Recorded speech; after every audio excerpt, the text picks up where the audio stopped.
All right, sound soiree for you on Thursday, May 4th. I guess it's Star Wars Day, Tom. Everybody does the May the 4th be with you. All right. Yay. Okay. That's cute. I'm more partial to it's gonna be May with the Justin Timberlake memes. That was not for Tom, by the way. That was I threw that out there. I was like, I don't know if anybody in this building is gonna latch onto that, but it was not for Tom. Let's go to the sound soiree. Let's start with Draymond. Draymond Green, new media on his podcast. Draymond, he went kind of Stephen A. Smith. I'm so damn disgusted. He said he was disgusted with his performance in Game 1. Here's Draymond on his own play in Game 1.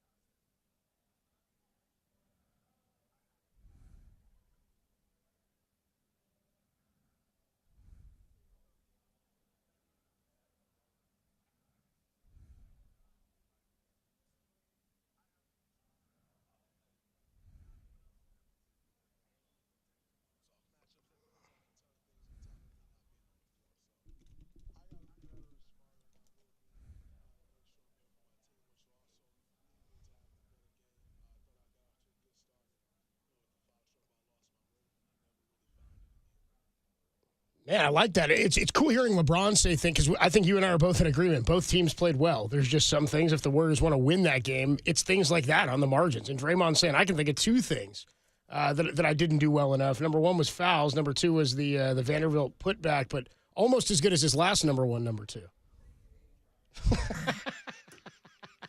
We can't top that one. You can't top that one. Fouls is going to be a close second. But that one says it all. I mean, he's being critical of himself, but in a close game like that, 117, 112, those are differences in the game, right? Like those are little things he thinks, if I do those differently, maybe we're in a different spot there. Yeah.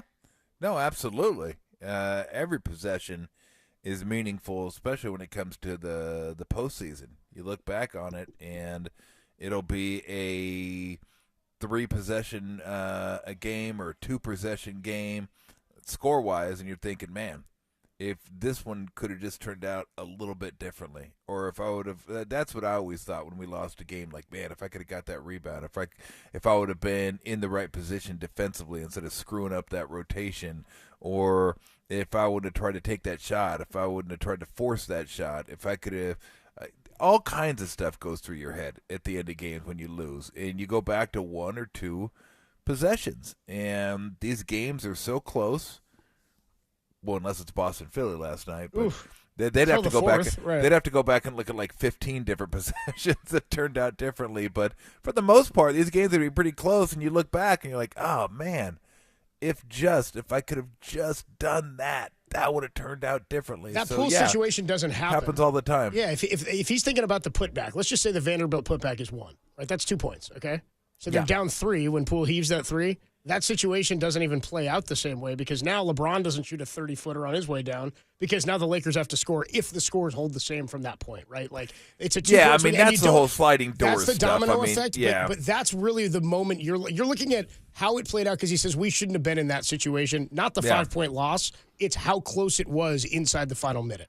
And one different play could have you go in a different direction. Yeah, exactly. Right. Now, again, I don't believe that everything happens the same after, but as a player, you definitely look at it that way. You definitely look at it possession by possession. You know what this result was? Think, like, yeah, I could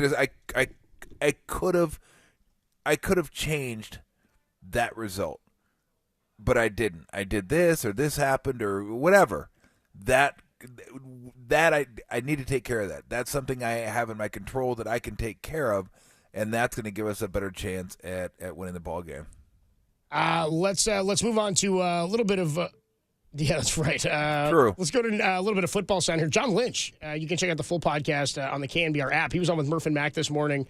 Gave an update. We talked to him last week in the draft room, but he gave an update this time on the health of Brock Purdy, on how soon he could be healthy. Here's 49er General Manager John Lynch on Brock.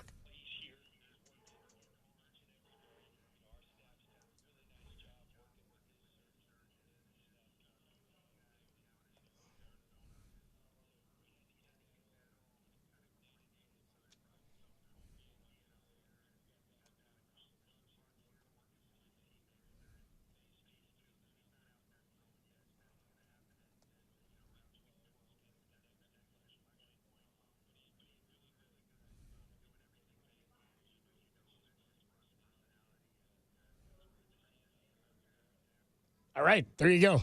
Brock getting healthier. He's throwing. He's working. I just sort of wanted to piggyback on this. It made me laugh because I heard this comment earlier, and then I saw KNBR.com put out a tweet. I guess Matt Mayoko was on with maybe it was us. I don't know if he said this with us earlier this week or with one of the other shows. It was with Murph and Mac, I guess he said earlier today. Matt Mayoko says Sam Darnold, quote, might be the most talented thrower of the football the 49ers have ever had. I was like, did Matt really say that? Sam Darnold? Well, he's not. He might be. I was like, they did have Steve Young and Joe Montana. I was like, what? What are we talking? If two of the greatest quarterbacks of all time. I know Joe Montana's arm strength isn't like, the greatest ever, but I'm still going to put him above Darnold right now. If we're just talking like raw skill set, I don't know if we're getting at here, but that made me laugh. Yeah,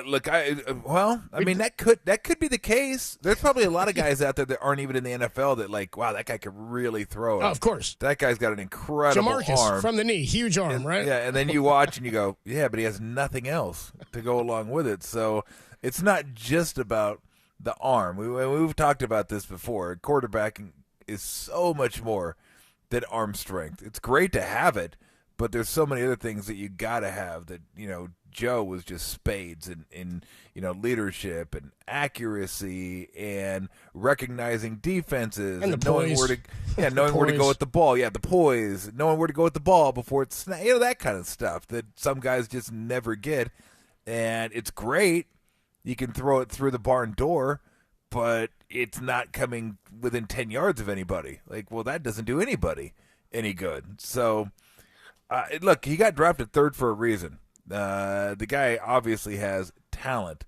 It's just, can you get the talent? And we'll find out because it's almost like, you remember those, you're probably a little too young to remember the Braves teams of the 90s. When are you starting? Like Smoltz. Yeah, and, of course. Smoltz, and Glavix, Glavin, Madden, Millwood. Maddox. Yeah. So it didn't matter who went there. Yeah. Right? It's like, they're going to be good. Brian when they go to Jordan the was there, Braves, right, yeah. they're going to pitch. Leo Mazzoni rocking back and forth on the damn bench all game long. Like, you go into the Braves, they're going to be good because they just are. Braves pitchers back then, it was like, hey, the three Hall of Famers, but whoever else they brought in there was going to be good. Hampton at one point, too? I think Mike Hampton was there. Didn't matter.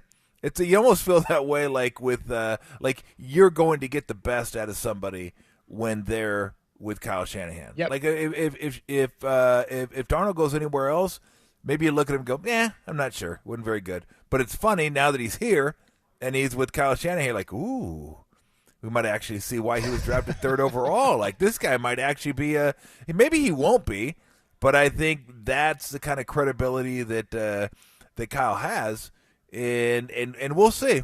We will see. I mean, for me, I don't really care that much who starts. Personally, I would like to see Lance. I hope he does well and kind of takes it and runs with it because I just want to see what he can do. And if he can't, like if he doesn't start over Darnold, you could probably say it's over here. It may not be over for the NFL, but it might be over here. I mean, if you know the system, going on your third year of the system now, and I know you didn't play much in college, but you've been here absorbing this for years now. And if you can't get the starting job now over somebody who had limited success in Carolina and New York, then it's probably not gonna happen. So I'm hoping he does, because I just want to see what he can do. I mean, this guy is a guy that has a big arm, super athletic.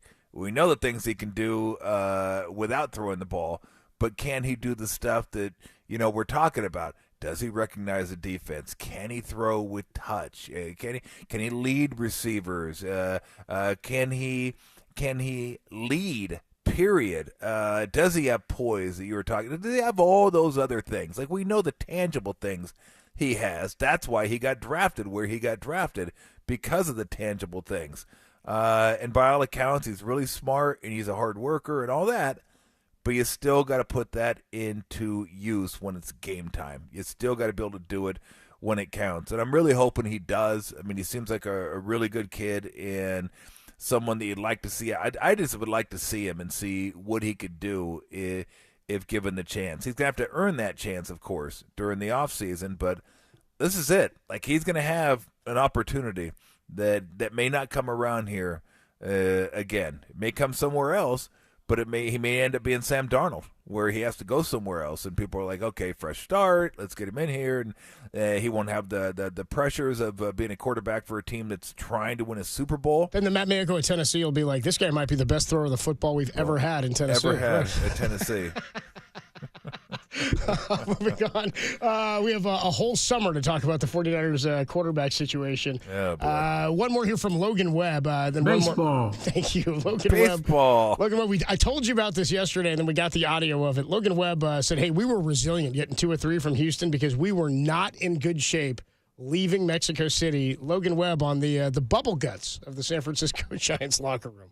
The whole trip was very grindy, I guess. Like it's been a mental grind. It's been a physical grind. I think 3/4 of our clubhouse has the so like it's not like it's been a mental and physical just like grind. So it'll be good to get back home for sure. Hopefully go away. We'll be better in a couple of days, but happy we were able to come out of this with the last 2 wins.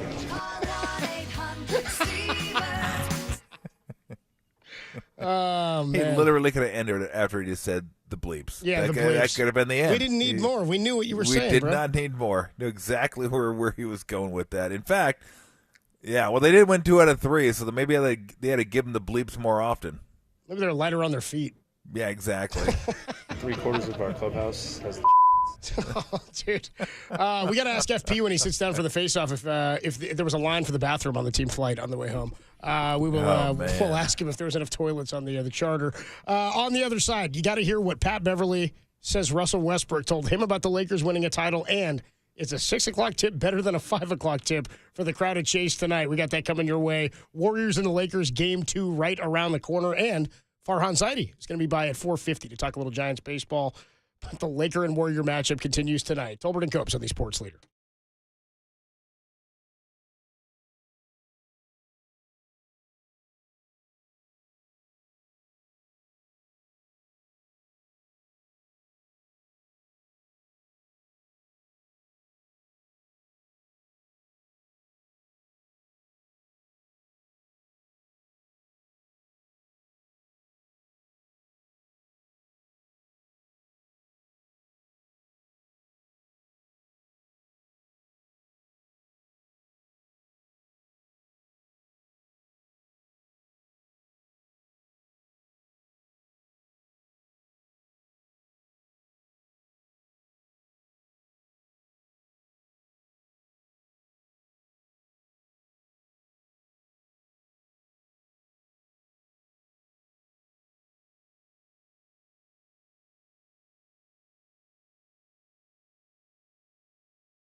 Nothing they can do about it.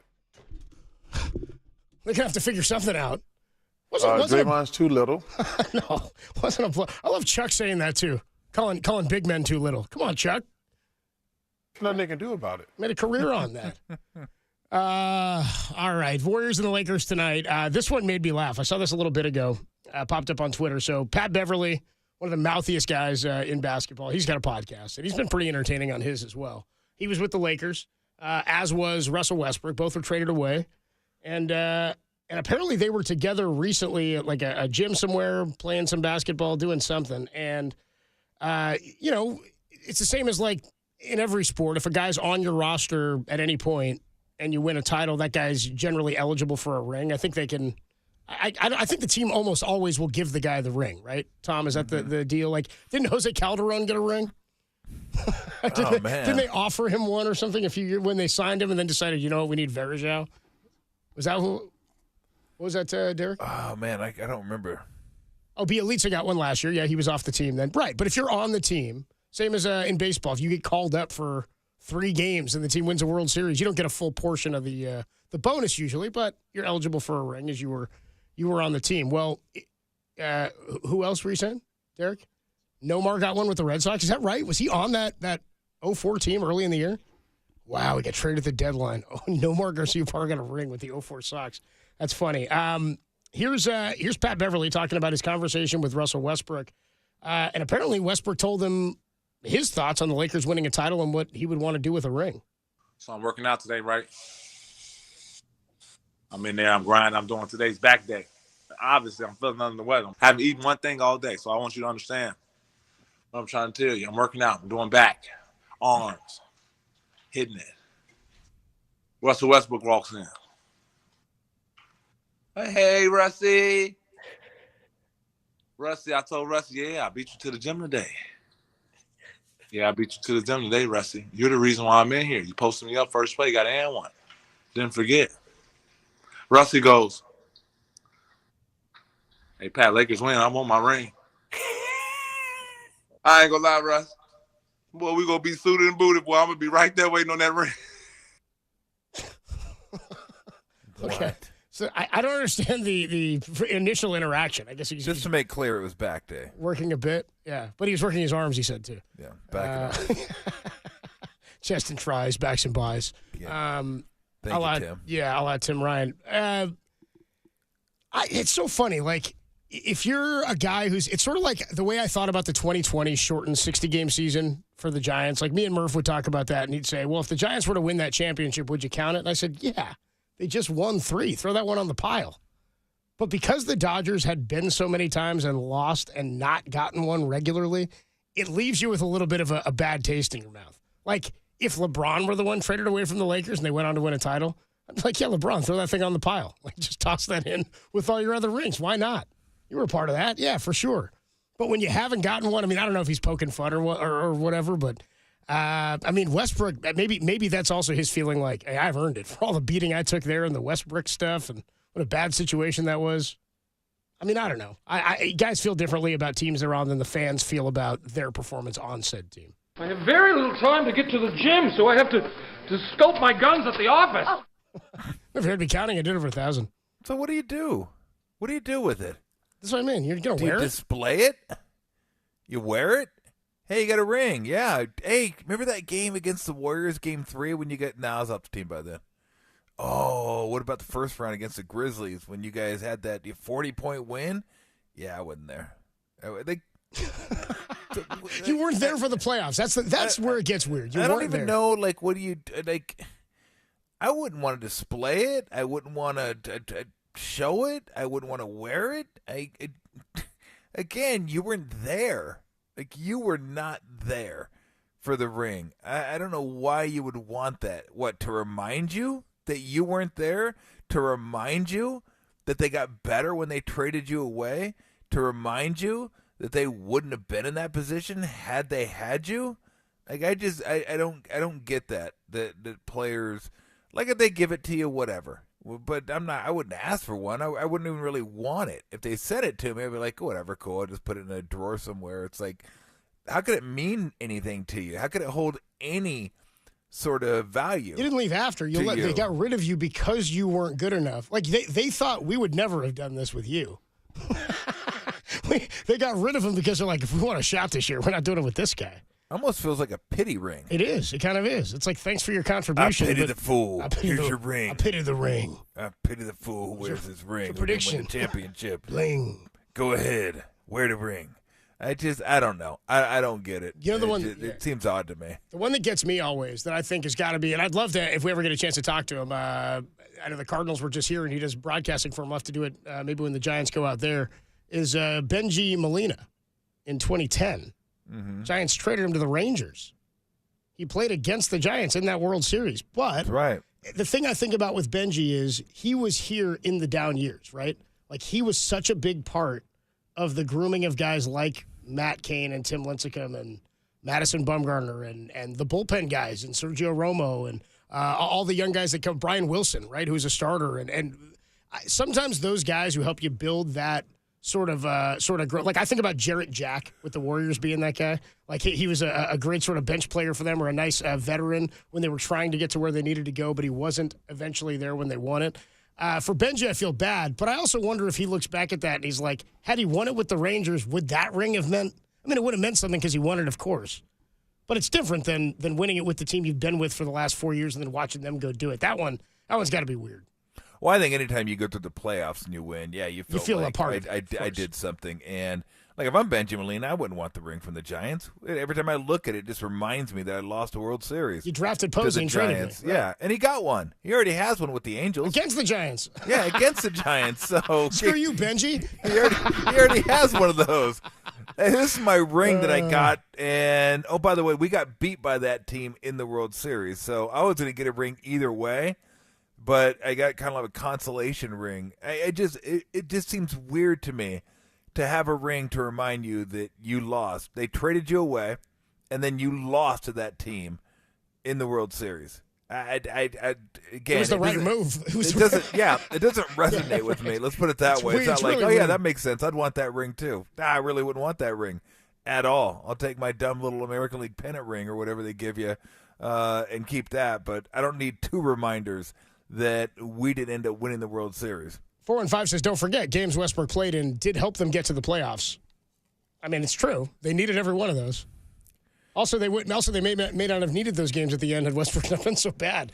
Yeah, exactly. maybe it's the opposite of that. And then somebody checking in here, 209 on the Cash Creek text line says, do all the Warriors' second-round picks that they traded for GP2 get a ring if the Dubs win it all?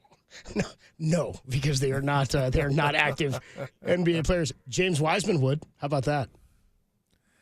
Yes, he would. James Wiseman would get himself a ring. Yes, he would. That'd be incredible. How many games did he play for the Warriors this year? I don't know. He got one last year, though. I don't know. Well, yeah, he's on the team last year. He deserved one last year. It's like Jimmy G. Jimmy G's the active leader in Super Bowl rings for quarterbacks. That's right. He's got two. Yeah. They just say Patriots on him, and Tom Brady's score is how that goes. Yeah, that's all you really can say to that. And 408 says, don't forget Dan Ugla got a ring. Baseball, you'll find some funny ones. Yes, he did. Baseball, you'll find some really, really obscure ones that you forgot about. There's 21 games from James Wiseman this year. Okay. 21. Isn't Ugla the last one that wore 22 for the Giants? Christian Arroyo wore 22. So it wasn't Ugla. That was since then. Okay. And no one's wearing it anymore. No, they retired it. Yeah, that's it. Yeah. That's it. And nobody has worn 55 since Timmy. Yeah, they're probably like, yeah. That's the one they've never reissued. Well, or 40. I think those are the ones. They gave away Matt Cain. They couldn't wait to give away Matt Cain's number. Matt Cain left. They were like, where's Connor Joe? You want 18? It's yours. Seriously, it was like minutes. Matt Cain's body, he wasn't even out the door yet. They were handing his jersey away. It was incredible. It was pretty good. So 408 says, yeah, Peavy wore 22 as well. On the other side, Farhan Zaidi's going to stop by, talk a little Giants baseball with us, our bi-weekly hit with the president of baseball operations for the Giants. They get ready to come on home, and good thing for him, he avoided Mexico City, so he didn't have to deal with any of the bubble guts like the rest of the team. They come home. Hopefully things a little more solid for the Brewers tomorrow. Farhan on the other side, and then back into some Warrior basketball as we get ready for Game 2. Tolbert and Copes only here on the Sports Leader.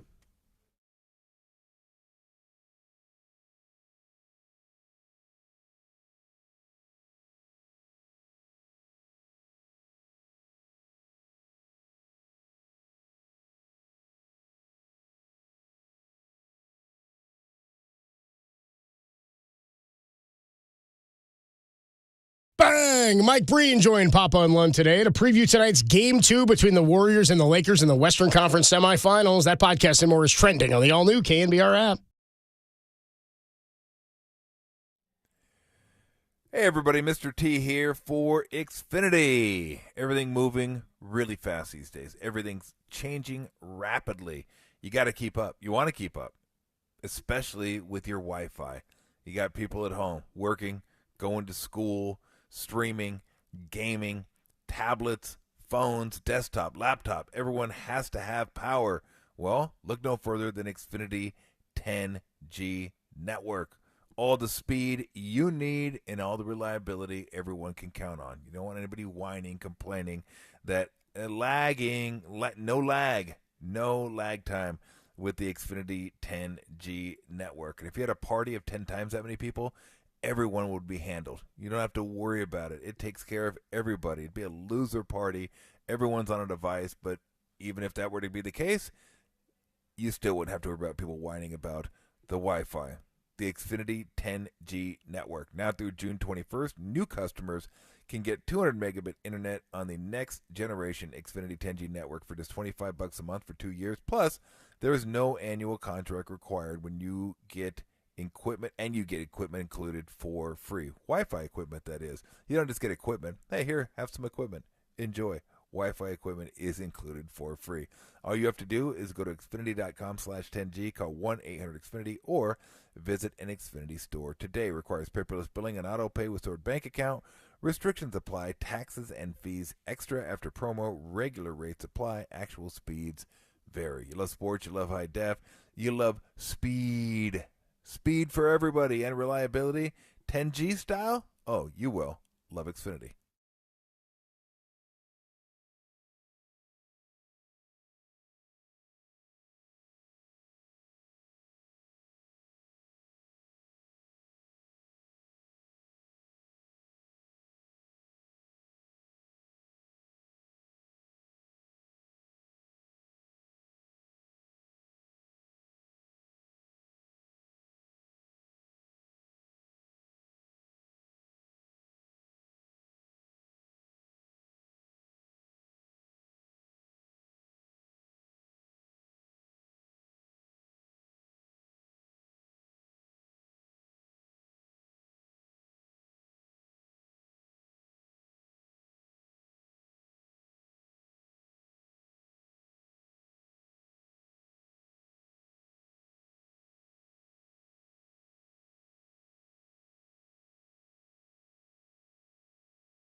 Always fun to talk to Farhan Zaidi, find out what's going on with the Giants. Farhan, what's going on? What's up, man? Hey, how are you guys doing? Good to be on. Good. How are your intestines feeling? Hopefully, strong. Hopefully strong.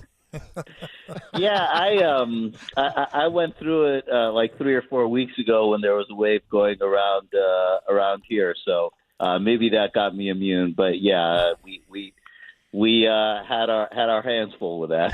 over the last few days. Hopefully not literally. Dude, I seriously, man, Yeah, no, I realized it was probably the interesting wrong choice of turn words. of phrase. Yeah, interesting choice. Oh man.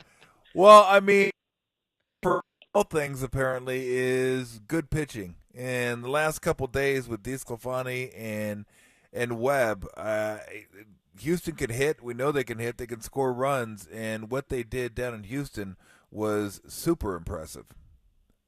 Yeah, it was huge. I mean, it like all good teams, almost every good team, it starts with good starting pitching. And, it's no secret we've had a lot of leads over the first month of the season that we couldn't quite hold on to. And, a lot of that is just when there's a lot of burden on the pen. You have guys that are going out there tired, not at 100%. And it's just hard to expect the bullpen to give you 9 or 12 outs every night. So for those guys to go deep into games, especially after, playing arena ball in Mexico City for a couple of days, that was huge. And obviously it's, good spirits on the off day and looking forward to the homestand starting tomorrow. How do you feel about the bullpen as a whole? There have been some really good performances. There have been some bad performances. There have been some guys that have good numbers, guys that don't have great numbers. How much would you attribute that to maybe not feeling 100% or, just some guys got to be better? Yeah, I think it's just different with every guy. I mean, Camilo, had a couple of rocky outings early. It's no secret he's been adjusting to the pitch clock, but the last you don't couple say. Of games I think he thinks if he ignores it, it'll go away. If he just stops paying attention to it, it might go away. Yeah, he did great the last couple of days in Houston, but obviously thanks to Joey calling, Yes. mound visits there when the clock was clicking down to 1. So, but Camilo's kind of rounding into form. Tyler Rogers has been good all year. A couple of these guys, I look at the numbers and the ERAs aren't, where you'd expect them to be or you'd like them to be over the course of the season, but there's plenty of time. I mean, Taylor Rogers, obviously a big addition for us, had the one really rough outing against the Dodgers, but has been better since then. So we've got a core of kind of leverage relievers, and I think they're building some momentum. And if we have 5 or 6 guys that we can throw at the end of games, I think we'll be all right. Talking to Farhan Zaidi, Giants president of baseball operations, on the UMA guest line. I want to circle back to Joey Bart. I want to talk about his play in just a minute because I think he's turned a corner. It seems like he's got more confidence. His at-bats look complete. He's looked great behind the plate. I'm looking forward to seeing him do more because it seems like he's starting to sort of stack things on top of each other and has a little bit more confidence. But what you were talking about, because Tom and I had a good discussion about this yesterday. With all the new rules, we talked about, will there be any loopholes or things that you can strategically do to get around stuff? Because of the mound visits, and I know we talked, I think they shaved him down from 6 to 5. You get 5 or whatever it is a game. And he had 3 of them, I guess, in that final 9th inning. Is there something, too, we were joking, like an NFL coach holding on to his timeouts into the final couple of minutes of the game to use them? Like, can a catcher stop the pitch clock whenever he wants by calling time if the umpire grants it? Yeah, I mean, you're right. Maybe we've got to pay a little bit more attention to that counter in the first 8 innings. Right, yeah. With what's happened the last couple of games. But that's really the only way to do it is to call for a mound visit if you're the catcher. And there's been some conversation with in kind of the early going here about potential adjustments to the rules and questions about whether the pitcher should be able to call time or the catcher should be able to call time. So, maybe that's a modification that happens with the rules. But, right now, obviously, if you've got a man on base, the pitcher can disengage. And a few of our guys have done that, not really to throw over or to, affect their base runner at all, but just as a way to get a little bit of a reset and get a little bit more time. But the catcher, other than the mound visits, that's really his only way. So, other than the pitch comm malfunction, real or fabricated, that's really the only other way to get a break in the action. So I can imagine that there might be a rule modification there. I know we want to keep the good pace of play that we've had going, but something there might make sense. I'm curious with the starting pitching's been really good. You look at some of the numbers offensively; they've been really good. The K's obviously hurt. They hurt rallies and stuff like that. But the bullpen, as we talked about, has been a little up and down. I know they have something called like a Pythagorean wins, and I'm not sure exactly how they come about that. I don't know if it's plus minus a different run score differential, all that kind of stuff. But it seems like looking at the record, like I have no idea what the Pythagorean wins would be, and not that it matters that much. It's not like you're playing to win a Pythagorean title, even though I do love Pythagoras. He's a badass. I bet you Bill James invented it. I don't know much about it, but I bet you anything he invented. I think Pythagoras invented it. Actually, he's the one. He should get the credit for it. Do the numbers line up? Is a kind of a long-winded way of saying, do the numbers line up with the record you have right now? Because it seems like the numbers, when I look at the numbers, maybe there's some there's some gray area in there where the numbers don't quite line up with the wins.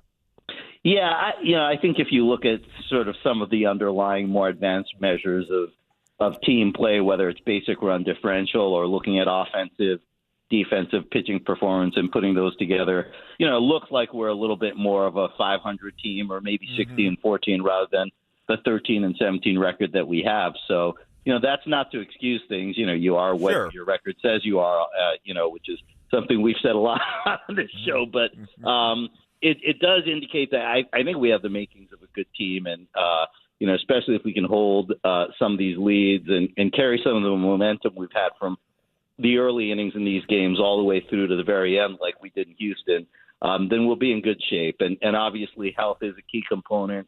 Having Haniger and Slater back has helped us a lot, especially against left-handed pitching.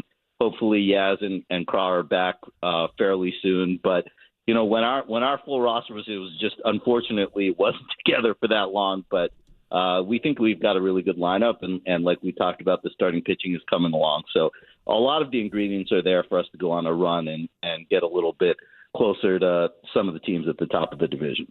I was thinking about that the other day as the Crash Davis line when he's like, I was in the show for 12 days once, 12 greatest days of my life. I was like, Giants were healthy this year, six greatest days of the season to this point. And it was nice to get everybody out there and see it start to unfold the way you guys had drawn it up on paper before the season. In terms of the infield defense, because we knew shortstop was going to be kind of a shallow spot just in terms of Craw being there and Tyro filling in. I know VR's played some second, and J.D. Davis has been fantastic at third. But I'm curious about, only because Andy Baggerly brought this up to us the other day, said he'd half expected after Craw went down that maybe Casey Schmidt would get a nod. I'm not asking for an exact date or anything, but would that ever be something that you guys would consider where out of necessity or that you really think it would help to improve the defense, even if his bat wasn't right where you wanted it to be?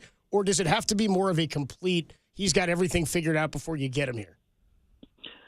No, I mean, we're watching what Casey's doing really closely. He's hitting over 300. I think he hit his first home run yesterday. And, so he's doing some good things. We've actually played him a couple games at second base this week just because we know with the way our roster lines up. And obviously, VR's played some second base, which is a little bit out of position for him. So if we add another infielder, it's important that it's somebody who can play second base, who can play behind Thyro. So, we're watching him pretty closely. Obviously had a great camp, and he is a plus defender, and we think he can play really good defense, not just at third, but in the middle infield as well. So, yeah, it's your top guys, when they're performing well in AAA, you're always looking for almost an excuse to pull the trigger and get them up here. So, you can really see that when we play good defense, we got off to a terrible start defensively in 2022.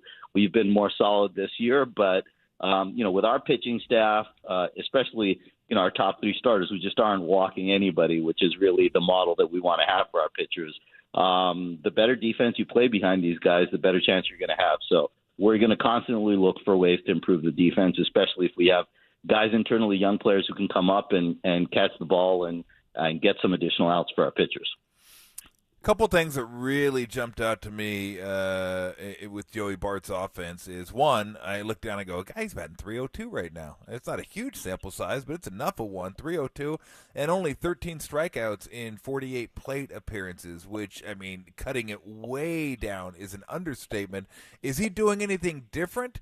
And I don't know how much this is. I talked about it earlier on. Like, a lot of times you just need to get confidence as a player. When you get confidence, you can kind of let your ability show through instead of like thinking 1,000 things in your head. How much of it is adjustments and how much of it is him kind of having success, seeing it, and then just feeling confident, whether it be behind the plate or specifically at bat? I think a lot of it is confidence. I mean, we were, joking about the interaction between him and Doval earlier, but it is interesting when you're a young player, things speed up on you and you need somebody to slow things down. And, what was so huge about what Joey did is the game was slow for him. Yeah. He was watching the pitch clock, and he was the one who kind of took the reins and, helped Camilo get through it. So, when you see a young player and you see the game slowing down for him, it's just huge. And, whether it's behind the plate where he's done a great job, or even in the batter's box, one thing that I think Joey struggled with a little bit his first couple of years, it just feels like he's always falling behind in counts, 1-2, 0-2, and those are tough counts to dig yourself out of. And he's doing a better job of, working his way into better counts, and that's where I think you can see the damage from a guy who has the sort of power that he has when he gets good pitches to hit. He can hit them a long ways, and we haven't seen a ton of extra base hits from him yet, but bat quality and working his way into good counts is there, and that's a good springboard for the power, which we're very confident will come. What can you tell us about the situation with Gary Sanchez? I know he opted for free agency. He had the opt out. Was it May 1st or May 2nd, somewhere in there? And I know he wasn't really hitting down there. I thought it was like a nice little lottery ticket to have for you guys if he was productive and you needed the depth. But how did that situation play out? And are you guys still in the hunt for some more depth at catcher? I saw Pat Bailey had been promoted as well this week.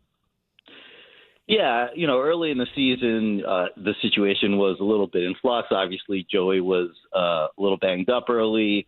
With Blake Sable, we were feeling good based on the spring training he had, but we knew that he didn't have a ton of experience.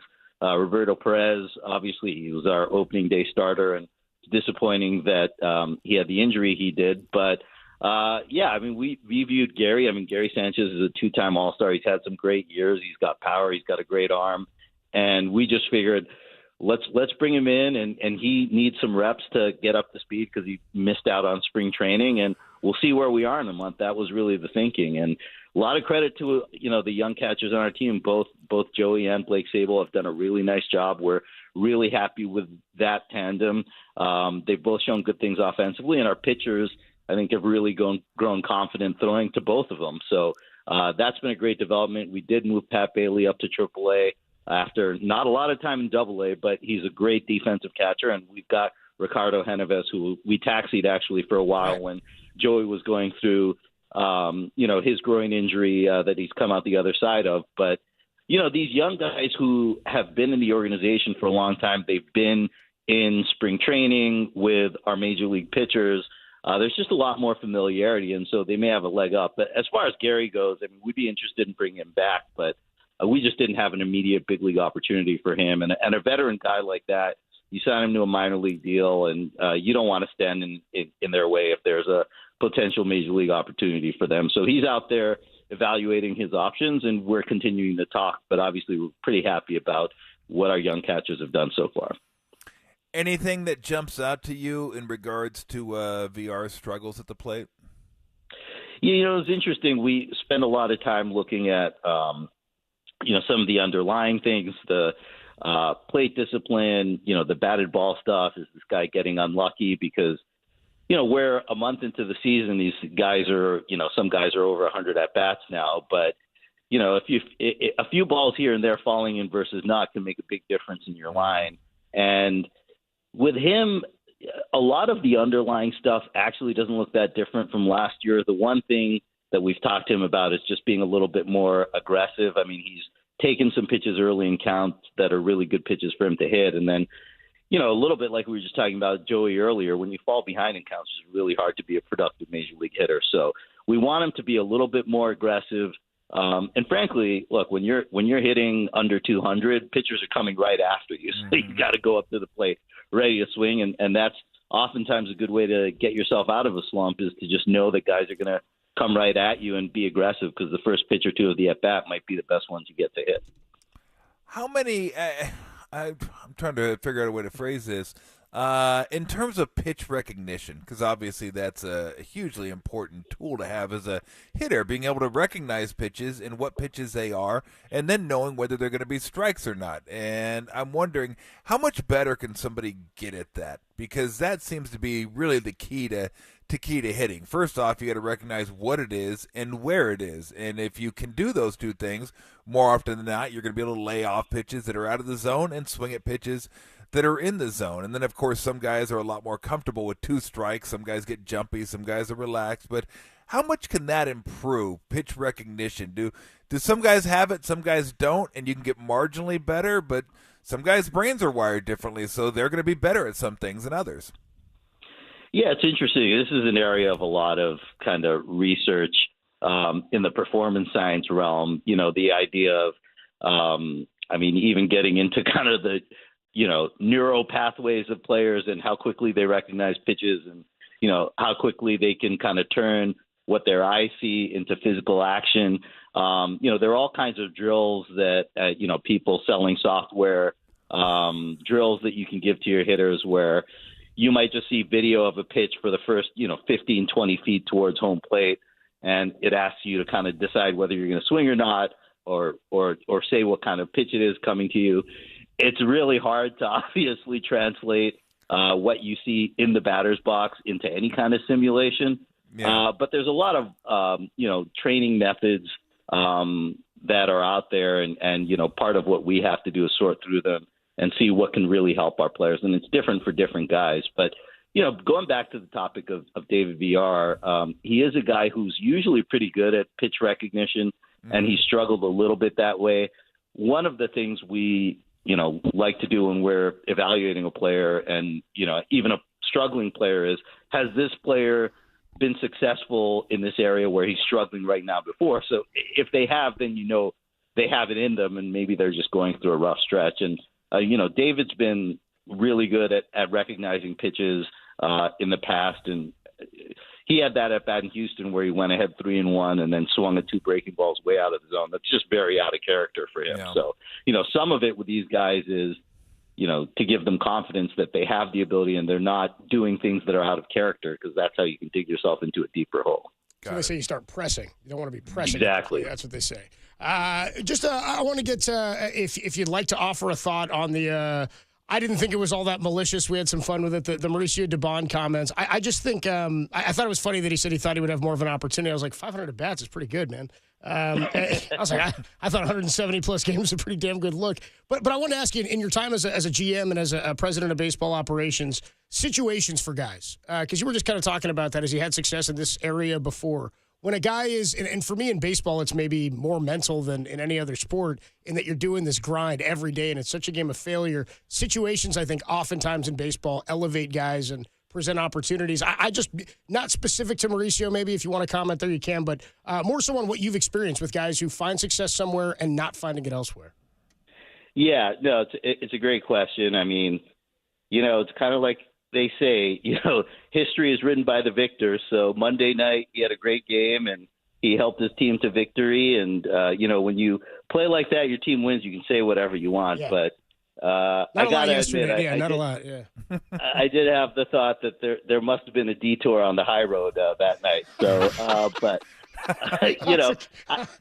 one of the things that that's really important. Look, I really like Mauricio. He was here for parts of 4 seasons, and we understood that he wanted to play more. He wanted to be an everyday guy. And, part of what we have to do is challenge players and, say, hey, if you want more playing time, we need to see X, Y, and Z. And, that's kind of the exchange. It's a delicate balance. It's not just in baseball. It's in every sport.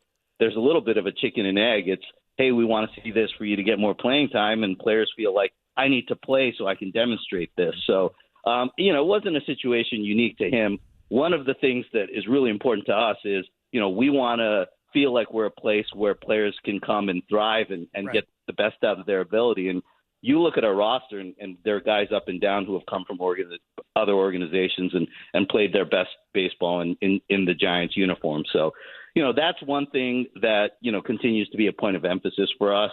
And look, you're not going to bat 1,000. Sometimes you're just not, things aren't going to work out with a player, and you just want to feel like, you're continuing to support them and give them every opportunity. So, again, I thought it was kind of fun. People like Spice, and he made it spicy for a couple of days, and that was a good thing. I like the fact that it got people talking, but I like him, and I love Dusty. I like the Astros as a team, and I wish him the best. And it's just not going to work out, with every player that you have. Look at you, high road. The high road is open today. No closure on the high road for Farhan. I don't know if I took it either, to be fair. No, but I love the way you phrased it. That was fun. A little. We like the King Petty with the Warriors and all that. Speaking of, is it? I know a lot of Warrior fans, like when I was a kid, they weren't Warrior fans, they were Laker fans because they were good and the Warriors weren't. Now they're all back on, the Bay Area fans are back on the Warriors. Did you have any of that, jumping Bay Area to L.A. and then back to Bay Area? Did you have to jump around with local teams? I mean, not me. I obviously, in baseball, my loyalties had to be for the team that I was working for. Sure, I'm talking football and basketball, right? Yeah, I mean, I when you're kind of working in a sport, so much of your focus is really in that industry that some of your intensity as a fan in other sports isn't quite the same. But you kind of connect with people even in the front offices of whatever city you're in, and you develop a kinship that way. And obviously, I'm thrilled to be back here and gotten to know the guys with the Warriors and 49ers, and really pull for those teams. Yeah, you can't very well say, yeah, I'm still a Giant fan. I know I'm drawing text from the Dodgers, but I still really like the Giants. I don't think that works, no. I wish. Yeah, that wouldn't have flown down there. Yeah, and I'm pretty sure the Southern California teams don't fly up here. So no, I don't think they do. It's something that occurred to me when you were talking about development, stuff like that. How do you, in a sport that's grown increasingly analytical, where the numbers speak, how do you give players what they need from a coaching perspective? Because certain guys need certain things and other guys don't need those. They need something different. How do you meld those two things together where the numbers are what the numbers are? And that's just that's it. And now you can use them for different purposes, obviously, but they are what they are. And you also have to give players, try to, mentally kind of give them what they need to get them at their best. How do those two worlds always coexist, or can they coexist? Yeah, I think one thing that I've continued to learn in my time in baseball is you just really have to tailor, everything to every individual player. Guys are so different. There are players that, never want to look at a stat ever, and that's fine. I mean, if that's what works for them.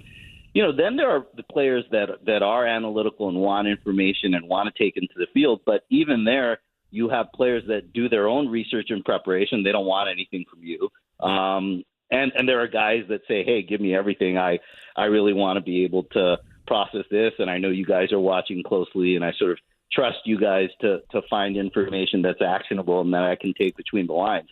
I think about Ross Stripling, who I knew from our LA days, and, I know that Ross is a really analytical guy, but I also know he does a lot of preparation on his own. So, that's the kind of player you say, hey, we know that you know what you need to get ready and to be successful. If you ever want anything, just let us know. But we're not going to present anything to you because you have a really refined process already.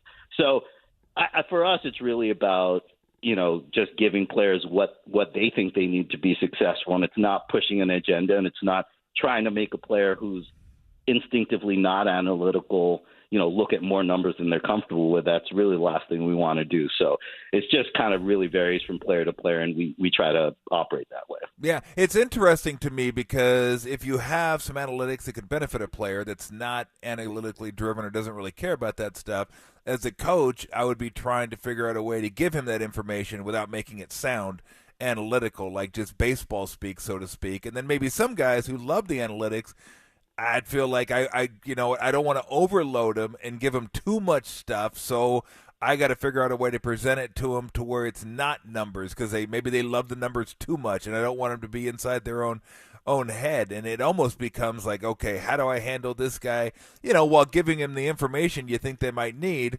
without either overloading them or giving them something that they have said that they really don't use or don't want.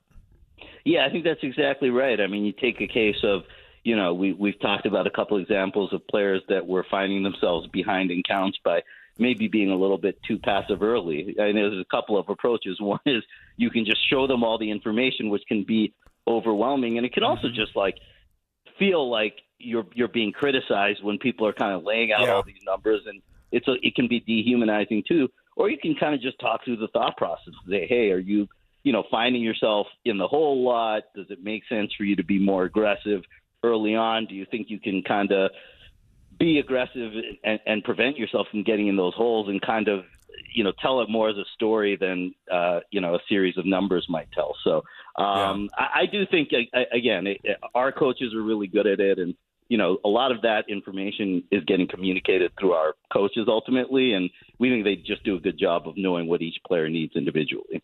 Yeah. Or they could do what my dad used to do. Why'd you swing at that? You can hit that with an oar. Are you kidding me? Stop swinging at it. Well, I didn't mean to. Yeah, I like to do that in the privacy of my home or wherever I'm watching. But we all do it. Hey, Farhan, thank you so much. Always appreciate the conversation, and we'll see if you guys can keep it going against the Brewers this weekend. But thank you for the conversation. Appreciate it. It's stuff from Farhan Zaidi there. You can check out the full conversation there on KNBR.com and the all-new KNBR app. Funny line there on Mauricio Dubon. Said, I guess the high road must have had a detour that night. High road closed. That was a pretty damn good line. You just go Michelle Obama. When they go low, we go lower. Okay, on the other side, we'll put a bow on this Warrior thing as we're getting ready for this Warrior thing. Game 2. Warriors in the lane. This thing that's going Warriors on tonight. thing. They're playing some netball tonight. Warriors in the Lake Show out at Chase Center. Game 2 coming your way. What do the Warriors have to do to overcome this Laker team? Actually, Tim Legler and J.J. Redick spoke about this earlier today. They talked about Steph Curry playing more iso ball and that being beneficial to the Warriors in Game 1. Can they do that in Game 2, and would that work? We'll talk about that, and then we'll talk about the must-win status of this one. Tolbert and Copes on the Sports Leader.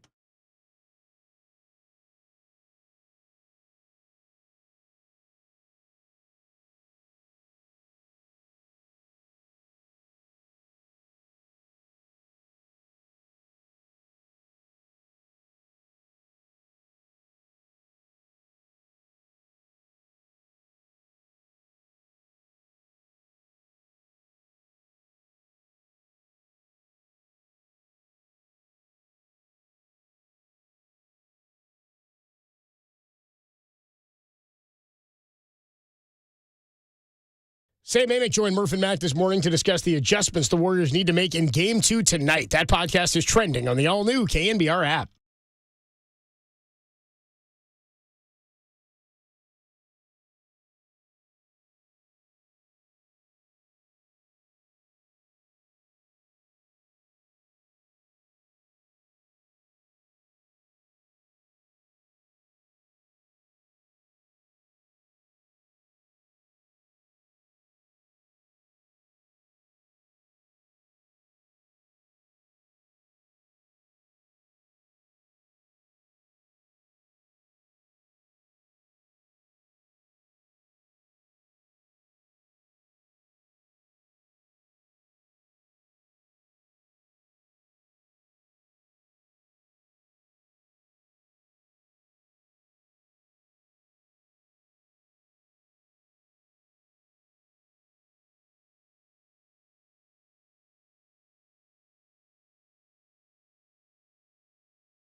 Hey everybody, Mr. T here for Xfinity. Everything moving really fast these days. Everything's changing rapidly.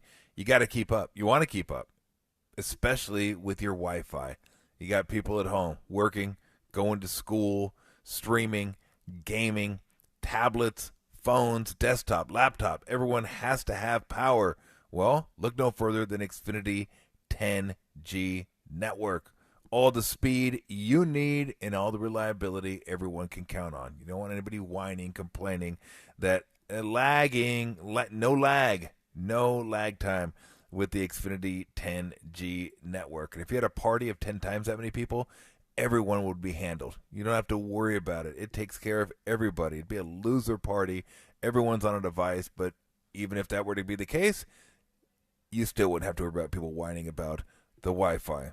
The Xfinity 10G network. Now through June 21st, new customers can get 200 megabit internet on the next generation Xfinity 10G network for just $25 a month for 2 years. Plus, there is no annual contract required when you get equipment, and you get equipment included for free. Wi-Fi equipment, that is. You don't just get equipment. Hey, here, have some equipment. Enjoy. Wi-Fi equipment is included for free. All you have to do is go to Xfinity.com/10G, call 1-800-XFINITY, or visit an Xfinity store today. Requires paperless billing and auto pay with stored bank account. Restrictions apply. Taxes and fees extra after promo. Regular rates apply. Actual speeds vary. You love sports. You love high def. You love speed. Speed for everybody and reliability. 10G style? Oh, you will. Love Xfinity.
Tolbert and Copes hanging out with you Thursday afternoon. Warriors and the Lakers. Game 2 tonight. And I think we're all in agreement. They played pretty well in Game 1, all things considered, after the emotional toll that the 7-game Kings series took on them in the first round. I think Lakers were at an advantage, having really no travel up from Southern California, having extra time off before that game. I felt like if they were going to get one of these first two, that was the one. Warriors have an opportunity to bounce back today. We talked to Tim Legler yesterday, a fun interview with him. He was on the Legler and Reddick with JJ Reddick podcast, and they were talking about something that they saw in Game 1 that they think could be beneficial to the Warriors, and it's about putting the ball in Steph's hands and letting him play iso ball. Here's what Legler and JJ Reddick both had to say about Steph playing more ISO in the fourth and how that benefited the Warriors. And then the adjustment that Kerr made later was Steph bring the ball up, right? Because now you can't deny him there, and now he's going to get a ball screen in the backcourt. He got a ball screen in the half court. Now it's a little bit different. Now you're forcing the Lakers to react to a lot of stuff, and he got loose on them a little bit. Whereas I thought for the most part, the first three quarters, they did that game plan, really a lot of attention to detail, did a good job on it. So there's a lot to unpack there. I want to point something out because I do think the adjustment they eventually made was good, and I think that's the adjustment going forward, and that is just to put the ball in Steph's hands and allow him to play some ISO basketball, allow him to play more out of pick and rolls. 43 pick and rolls in game one for the Warriors. I believe that is the third lowest of the entire season. They had success, 1.21 per direct pick and roll. 1.24 when they involved Davis. You could see that late in the game where they're really trying to tire him out. Interesting sort of thought there. You and both Jeff Van Gundy, who we spoke to earlier, Tom, were talking about the pick and roll. Doing that right around the 3-point line and trying to draw AD out there and then maybe, or LeBron, and kind of getting Steph to dare them to either come out at him or let them sit back and let him shoot the three. Because they're not going to let him stand wide open at the 3-point line. But what'd you think about that back and forth there? No, it makes sense. Obviously, it's never a bad option to put the ball in Steph's hand.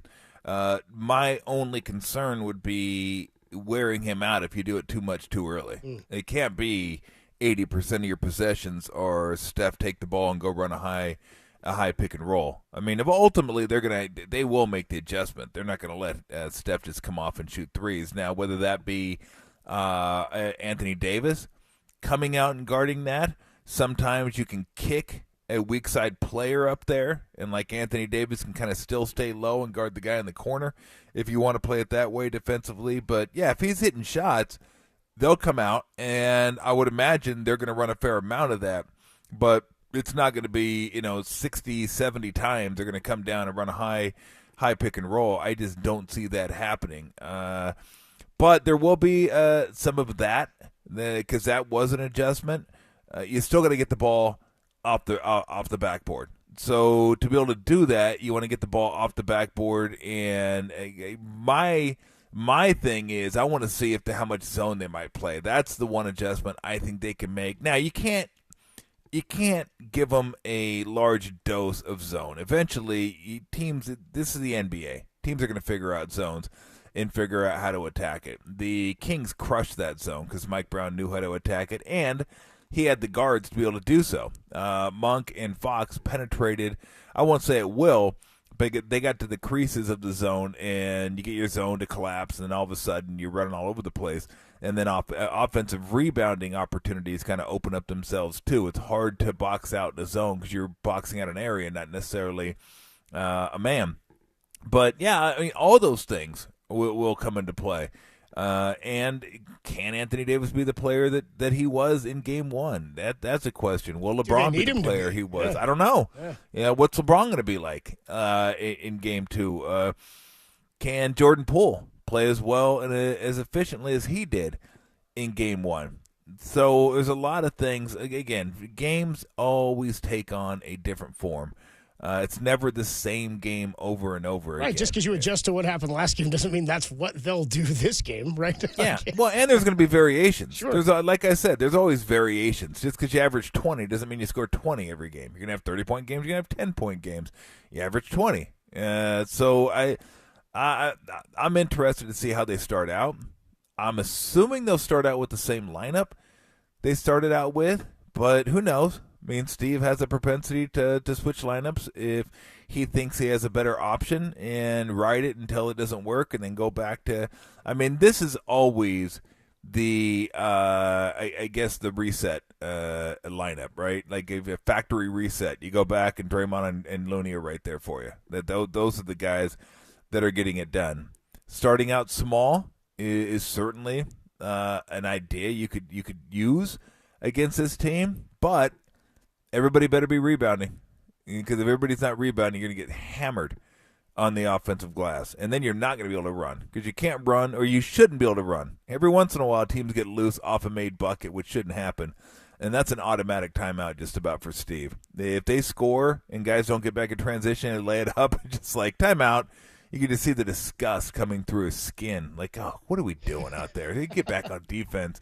So, but it's obviously much harder to run when you're taking the ball out of the net than grabbing it off the glass, right? Off the glass, and it'll be up to Wiggins to have one of those games that he had last year, because we know he can do it. We saw him do it last year. Yep. I remember talking to Steve about that. He has no excuses anymore.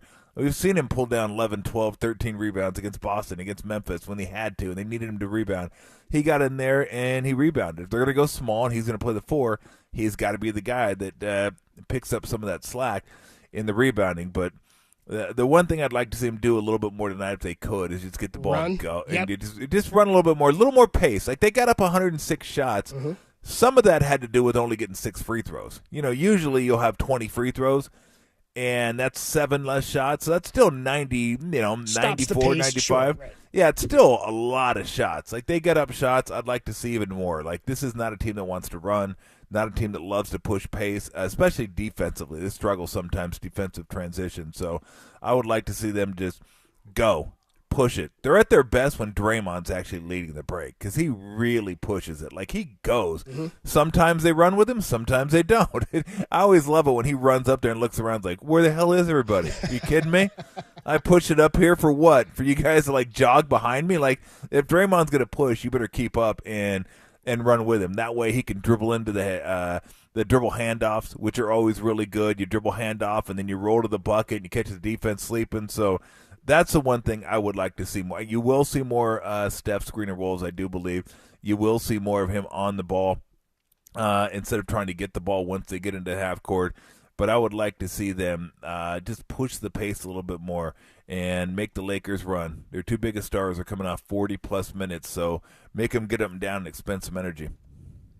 Man, I wrote that down early on. We were talking about that, and I was trying to get a checklist from you of things that they needed to do better tonight or needed to improve on. That was the first thing I wrote down, and since we talked about that, we've come back to that like 3 or 4 times with different guests today. And Jeff Van Gundy said it, you said it, just the idea of not letting them get their defense set. They're so long, they can step into those passing lanes. Don't let them get on their man that they want to get on. Don't let them match up. Get down and at least give yourself an opportunity. Now, it also means Jordan Poole, don't just come down and shoot a 40-footer, Like with that'll happen. With 21 on the shot clock. That'll happen. It'll happen, but you can bet that'll happen. Well, with 53 threes, anything will happen from beyond the arc. On the other side, a little bit more on this very thing. Tim Legler and JJ Redick got into the same debate that you and Tim Legler got into yesterday. Is this a must-win game? And if it's not, what does Game 3 mean if they're down 0-2? We'll talk about that and then get you ready for the Warriors and the Lakers. Tolbert and Copes right here on the Sports Leader. Jordan Poole, keep shooting. I like the way you've been missing, brother.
I would say it's a must-win. I mean, we debated that today on the air too, and some people are thinking, it's not a. Yes, it's a must-win. Yes, you're not going to go down. No legs. Not a must-win. Ooh. Not a must-win.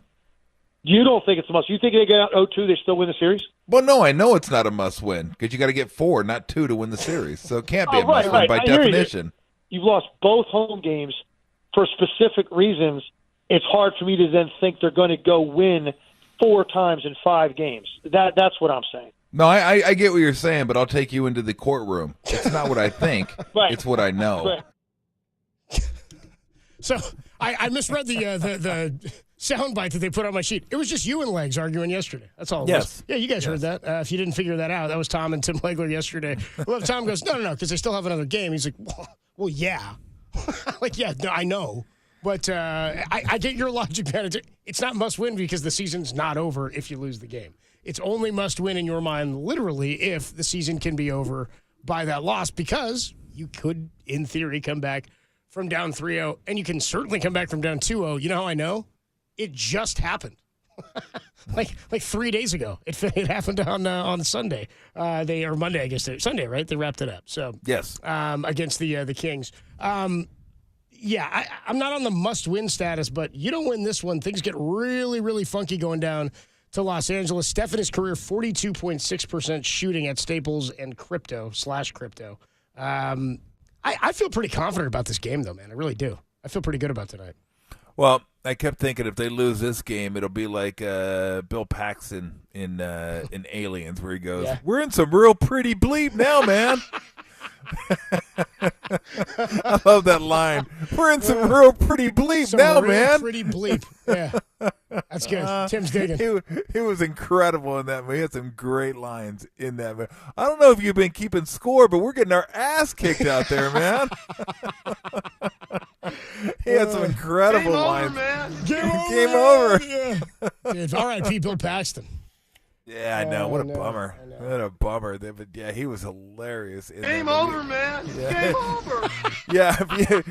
Yeah, look, if you lose tonight, you're in some real pretty bleep at that point. Yeah. You got to win. You're probably thinking 2 down there. You go 1-1, then they're 3-1. They got 3 cracks at it. But again, I just never have believed that. If I believed that, then the Red Sox would have never come back against the Yankees when they're down 3-0. I mean, does it happen a lot? No, it doesn't happen a lot. Because usually the best team, the team that's favored, is up 2-0 or 3-1. That's why teams don't come back very often. It's not all that often that a team who is supposed to win ends up being down 3-1. That's why usually it's lights out at that point. But yeah. I think the road thing is probably gone by now because they won the last 2 in Sacramento. So I don't think they're thinking about the road woes they had during the regular season. They won 2 games, 2 out of 4 in Sacramento, and they won the last 2 when they absolutely, especially when they needed to, Game 7. So yeah, again, it's a race to 4, not a race to 2. And I know what Legs is saying. Like, if they win and how they win should tell you a lot about what will happen in the rest of the series. For the most part, yes, I agree with that. But, again, that's what he thinks. Like I said, it's not what he thinks, it's what you know. What I know is you don't get eliminated until you lose 4 games, period. So I've just never been one to say, this is must win. This is must win. Well, no, it's not. Do they have to go home if they lose this game? No, they don't have to go home. I always love the teams, too, that when they are facing elimination, let's say in Game 5, and if they win, they're going to go home and play Game 6. They're like, we don't want to go home. It's like, bro, you're going home anyway. If you lose, you're going home. If you win, you're going home. You want to go home and play, but they just, we don't want to go home yet. Well, no, you are going home. They're going to get on the plane and go home as soon as this game is over. But as far as must-wins, yeah. As soon as you have 3 losses, then that's a must-win. You better win that one, because if you don't, you're going on summer vacation. So this one, to me, is as important as Game 1 and as important as Game 3. All of them are important until someone gets to 4. It's not huge. It's best 4 out of 7. So it's a race to 4, not a race to 2 or 3 or 1. 4. So that being said, they'll be in some real pretty bleep if they lose tonight. Oh, Tim's like, lay out. I got a good one here. Silence? That was the good one? asses kicked, pal.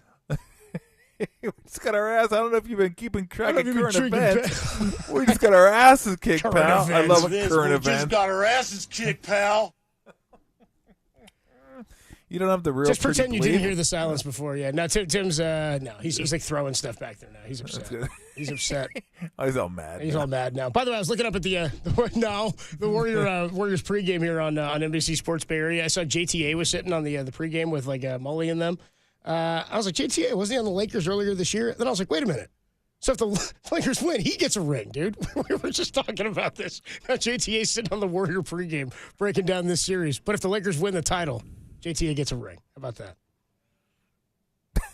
It's ridiculous. Ridiculous. Completely ridiculous.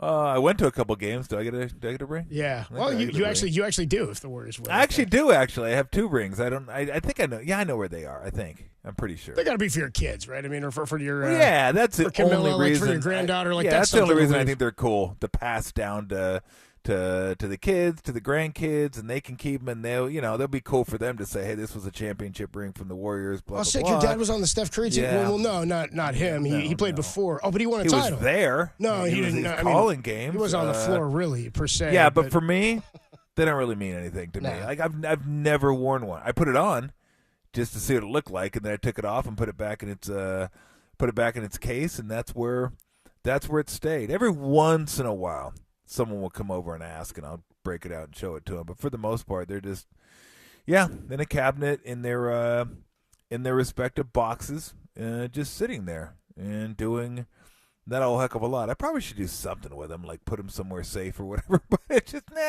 whatever. They're just kind of sitting there, and Did you have any or save anything cool? I know you said you have a jersey or two. I think you said, or a few jerseys from when you played. Do you have any cool memorabilia from other guys or from dudes you played with? Or not really. I have a couple random jerseys. For some reason, I have an autographed Tim Duncan jersey. I have an autographed Gilbert Arenas jersey. That's right. Is it the orange one? No, it's the Thunder Area Navy. No, it's Wizards. It's Wizards. It's a Wizards one. It's a Wizards Agent. You got a real jersey. Agent Zero. I got an Agent Zero jersey. That's like real gun Gilbert Arenas. Yeah. Yeah, and then for me, I have my Magic jersey, my Warrior jerseys. Do I have a Clipper jersey? I don't think I have a Clipper. I have a Hornet. Probably made you give it back. Sterling probably asked for it back. I don't even think I wanted one of those. I think I have a Hornet jersey. And I think that's it. Magic Hornet Warriors is what I have. I have some Arizona Wildcat shorts that are comically too small for me right now. I put those on a couple years ago. I go, good night. I go, I would get it in length, not in waist. I'd get arrested for indecent exposure if I wore these out. People would be like, "Whoa, easy there, pal, easy." They're the ones that. If you had a jock strap on, you could see the straps, like walking down the street, pretty much. See the out, like it's the pants, it's the pleats. I'm taking them back to the pants store. Yeah, now. I mean that's kind of a good look for a girl, like when you wear the jean shorts, you got an ass cheek hanging out, but not for a dude. No, not for Tom. Yeah. Not when you're backing somebody down in the paint. Tom, we got breaking news as the Warriors starting lineup has been released. Ooh, okay. Ready for this little wrinkle in the starting lineup today? Okay. Steph Curry, Klay Thompson, Andrew Wiggins, Draymond Green. Kevon Looney will sit. It's JaMychal Green is getting the start at center. Anthony Slater reporting that the Warriors say Kevon Looney is not feeling well and is going to attempt to play. Sounds like it's at least part of the reason that JaMychal Green is in the starting lineup for Looney. So this is maybe not a strategic thing. It's a health thing. That's not good. We're saying that he's got the Logan Webb deal. He's feeling under the weather. He's got the bubble guts. He's got the Mexico water flu. That's tough, man. If he's not. They say he's not feeling well and he's going to attempt to play. So they're not saying it's a physical. I don't know. I always go to movie quotes. Remember the quote in The Dark Knight Rises? I think the one with the Joker. That's Dark Knight. Yeah. Dark Knight. Okay, when the cop underneath and he sees the helicopter. And he goes, "This is not good." Yeah, this is not good. Yeah, just a second. Okay, this is not good. Okay, this is not good. It's when he's like, we got to duck down underneath the freeway, like after they block it all off. There's a big fire. Yeah. Okay, this is not. That's what I'm thinking right now. He's got a bazooka. That's what he says. Yeah, the Joker's hanging out that van. That is not good. Kevon Looney, if he can't play, that is not good. God, man. I mean, He's been so good for them, just defense, rebounding. So maybe, look, if he can't go or he's limited, then, yeah, the small ball lineup is going to be in play for sure. Makes the decision easier. Tonight. Yeah, it definitely makes the decision easier. I don't know, and maybe Kuminga gets in. Maybe he has to throw him in there.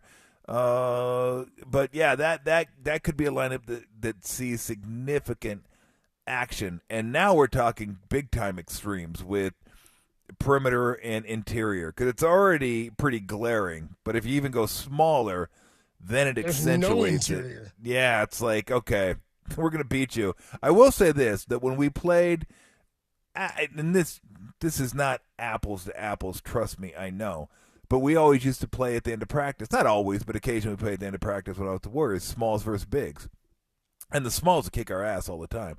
Now, the smalls were better. The smalls were 3 Hall of Fame guys, right? So they were the better players. But the small guys a lot of times have an advantage just because their speed, their quickness, their ability to run.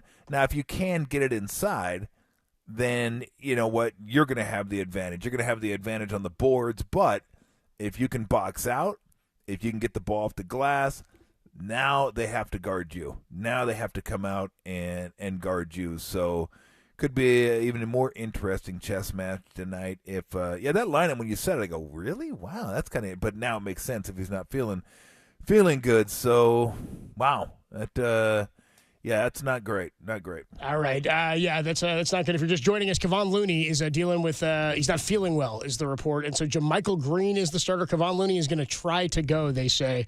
We'll see what happens tonight, man. It's going to be an uphill battle. This is not good.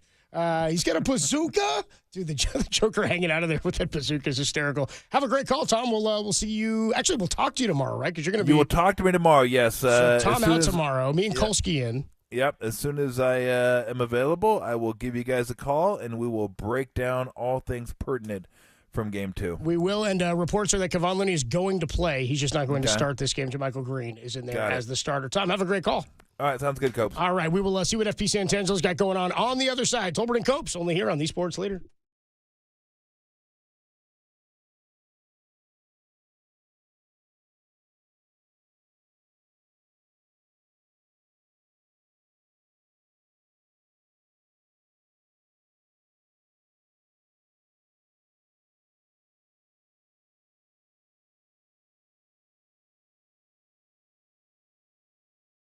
Steve Kerr defended Jordan Poole's potential game-tying shot attempt with Tom and myself yesterday. Check out what he had to say about that shot. That podcast is trending now on the all-new KNBR app.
All right, getting ready to get out of here on a Thursday evening. Getting ready for the Warriors. Off day for the Giants. And fresh off his trip to Houston, FP Santangelo. What's up, dude? Copes, what's going on? Back in the man? studio, ready to rock. Feels good to be here, man. The downtown studio, KNBR, the sports leader. How was Houston, man? Houston's cool, man. I'm a big fan of Houston. I've never been to Houston. Spent a long time in Austin, not Houston. I have a reason. I have reasons, though. That was my first ever road trip as a player, was to Houston. Montreal. I walked in the lobby with Moises Alou. We have our suits on because he used to wear suits back then on the plane. And I had played 2 games in Montreal after 7 years in the minor leagues. We're checking into our hotel lobby, and Moises Alou goes, "Hey, what are you doing tonight?" I'm like, "Well, I got 2 hits today. Your dad's probably going to play me tomorrow, so I'm going straight to my room." He goes, "No, you're not. You're going out with me." So he took me to the men's club in Houston, an adult bar. Were you like, "Don't touch me, though. Don't put your And hands on me." he's like, "You Moises." have to go." And I said, "So this is my first night ever on the road as a major leaguer after 7 years in the minors." Moises Alou. I'm, paranoid to go out because I think I'm going to play. It's pre-Bartman, by the way. Yeah. So we went, about 8 of us went to a gentleman's club till all hours of the night. Moises was paying for everything. Come on down, gentlemen. Make her feel appreciated. We had bottle service, and it was an all-night thing. And Doug Drabeck was pitching the next day. Doug Drabeck. He was the man back then. Yeah. He was everything. So I walk in the clubhouse, and I'm in the lineup, and I get 3 hits and a double off Doug Drabeck the next day. And you were like, "Yeah, we're going right back And to that that gentleman's just club, ruined Moises." my road trips for the rest of my career. Now I can't play a game without going to a gentleman's club the night before. It was Skip. like if I would have got 8 hours sleep that night and got 3 hits, I probably would have never went out again. But I went out with all the boys, and then the rest, as they say, was history. It's so funny, man. I was watching an interview with Magic Johnson, who was on with, as an older one with Kimmel, but he's talking about how, like, you know, when he played with the Showtime Lakers, like, Jerry Buss took the team on trips.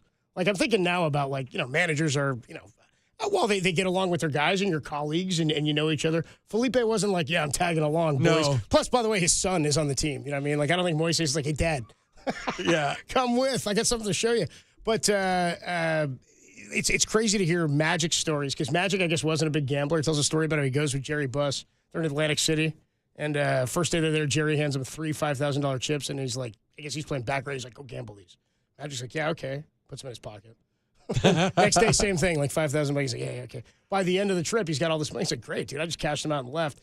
He tells a story about when Jerry Buss was then passing away and he was sick. Jeannie calls Magic and says, "You got to come see him. Like, he wants to see you. It's getting late. You know, you got to see him before he goes." When Magic